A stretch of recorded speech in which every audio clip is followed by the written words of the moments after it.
Everyone, Alex Wilson back with you again from the DBT download. Today, I'm going to be talking about when people are triggers. So, this is a really common thing that I see in my practice, and it's when people have experienced interpersonal trauma and therefore people have become their biggest triggers. Now, what is interpersonal trauma? So it's basically when we experience trauma that involves people and relationships. So perhaps if we are hurt by somebody that we really trusted and relied on, maybe when we were a child or early on in our lives. So being hurt by someone that we trusted and maybe somebody that we relied on for safety and stability is a really unique type of trauma. It is different to trauma that is less people involved. So a trauma that's, not so interpersonal might be a car accident or, something like that. Well, yes, there's people, but I didn't get hurt by somebody I trusted. It was more of something that happened. Now, of course, still devastating, but with interpersonal trauma, and some of the most devastating types of interpersonal trauma are domestic violence and sexual abuse.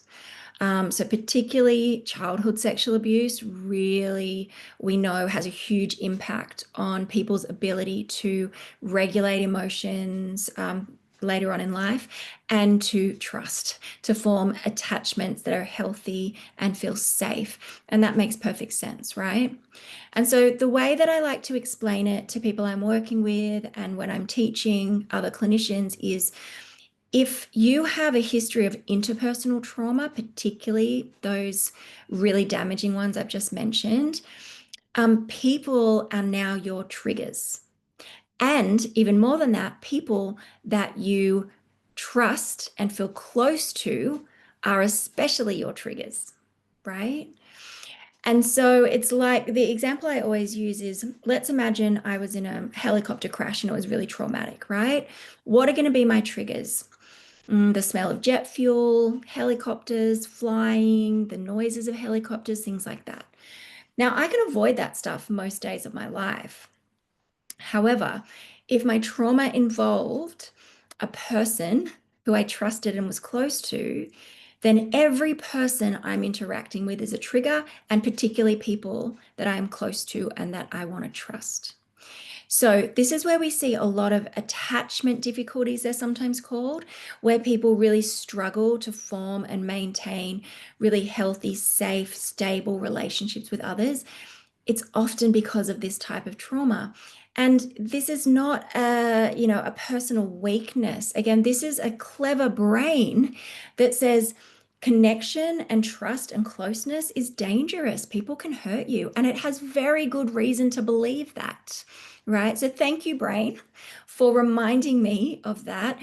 The problem is that as people, we are designed to connect. And if something's getting in the way of that, we're going to end up suffering and feeling maybe isolated, lonely, or distressed. So if this resonates with you, it's really important to understand why relationships might be tricky and to get into some good treatment to really unpack that and to learn some tangible skills when you are triggered so that you can form and maintain really good relationships that feel loving and safe. All right, that's it from me today. I'll catch you next time.